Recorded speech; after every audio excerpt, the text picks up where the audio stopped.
왜 기도해야 할까요? 하나님이 이미 다 아신다면 왜 말해야 할까요? 어떤 기도는 응답되는 것 같고 어떤 기도는 너무 오래 침묵 속에 남습니다.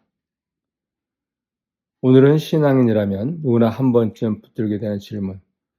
그래서 왜 기도해야 하지? 문제를 다뤄보겠습니다. 1. 우리가 드리는 청원 기도는 대개 두 종류입니다. 큰 문제 때문에 하는 기도, 사소한 일 때문에 하는 기도. 위험할 때 우리는 본능적으로 기도합니다. 아픈 아이 곁에서, 비행기 난기류 속에서, 폭풍우를 만난 바다 위에서. 그때는 하나님과 동행 같은 고상한 표현보다 그냥 도와달라는 말이 먼저 나오죠. 반대로 우리는 아주 작은 것들도 위해 기도합니다. 잃어버린 물건, 주차 자리, 오늘 하루의 작은 일들. 그런데 바로 여기서 문제가 시작됩니다. 작은 건 들어주시면서 왜 어떤 거대한 비극은 막지 않으시는가? 이 질문이 우리를 기도 앞에서 멈추게 합니다. 2. 인생에는 여러 사연들이 있죠. 감옥에서 쓴 편지, 장애를 가진 아들을 둔 부모의 편지, 암으로 고통받는 여인의 질문, 자녀를 잃은 부모의 절규. 이런 질문은 모두 하나로 모입니다. 하나님은 정말 이런 일에 개입하시는가? 기도는 실제로 무슨 차이를 만드는가? 철학 문제가 아닙니다. 삶의 문제입니다. 왜 어떤 기도는 간절한데도 응답되지 않을까요? 왜 사랑하는 자녀를 위해 드린 기도조차 막지 못하는 일이 있을까요? 이런 질문 앞에서 얄팍한 답은 거의 모욕입니다. 3. 요도는 하나님의 방식이 힘으로 밀어붙이는 방식이 아니라고 봅니다. 예수의 길은 강압이 아니라 십자가의 길입니다. 그래서 기도는 세상을 즉시 고치는 기술이 아닙니다. 기도는 하나님을 움직여 내가 원하는 결과를 만드는 장치가 아니라 하나님의 일에 나를 포함시키는 행위입니다.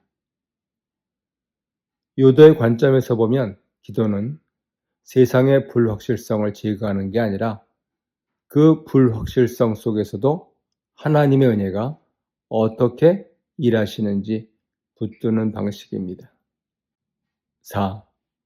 기도가 가장 깊어지는 지점은 예수님을 바라볼 때입니다. 예수님은 기도하셨습니다. 광야에서, 외로운 곳에서, 밤새도록, 겟세마네에서, 십자가 위에서. 그런데 중요한 사실은 이것입니다. 예수님도 응답되지 않은 기도를 아셨습니다. 히브리서는 말하죠.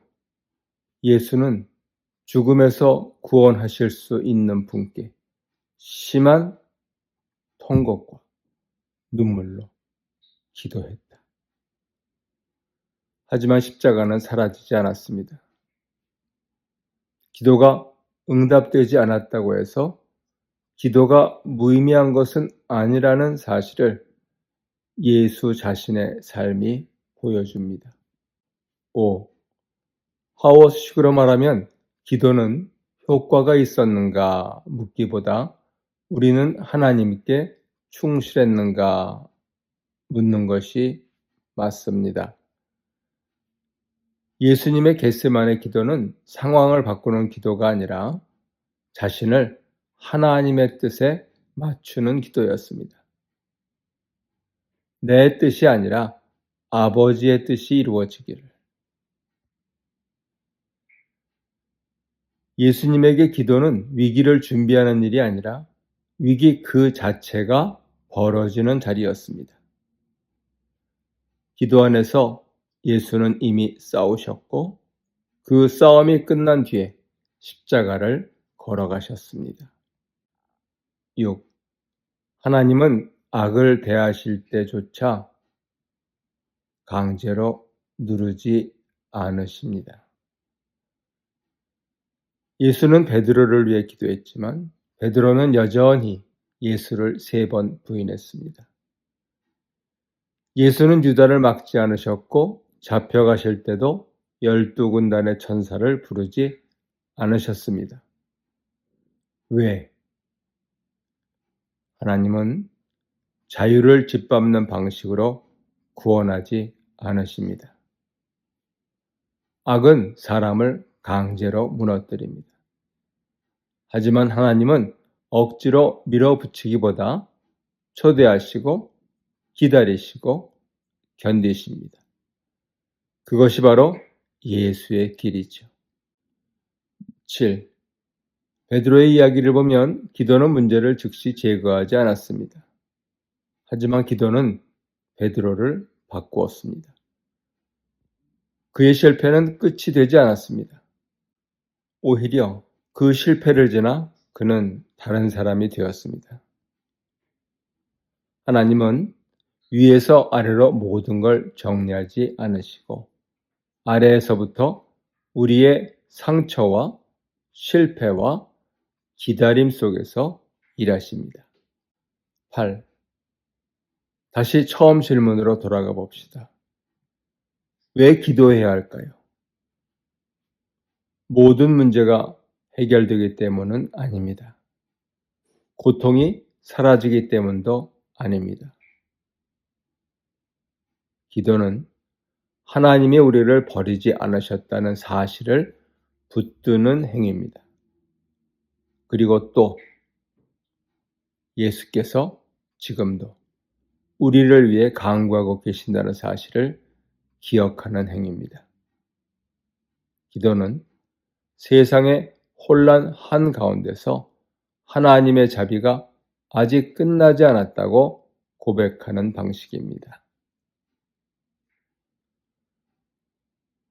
왜 기도해야 할까요? 기도는 모든 것을 바꾸기 때문이 아니라 우리를 하나님 안에 붙들어 두기 때문입니다. 응답이 보이지 않아도, 고통이 남아 있어도 기도는 끝나지 않습니다. 예수님도 그러셨기 때문입니다. 그리고 어쩌면 기도의 가장 깊은 자리는 문제가 사라진 자리가 아니라 상처 속에서도 하나님을 놓지 않는 자리일지 모릅니다. 질문합니다. 나는 기도를 문제 해결의 도구로 더 많이 생각하나요? 응답되지 않은 기도 때문에 하나님께 서운했던 적이 있나요? 나는 결과가 아니라 충실함으로, 신실함으로 기도를 다시 배울 수 있을까요?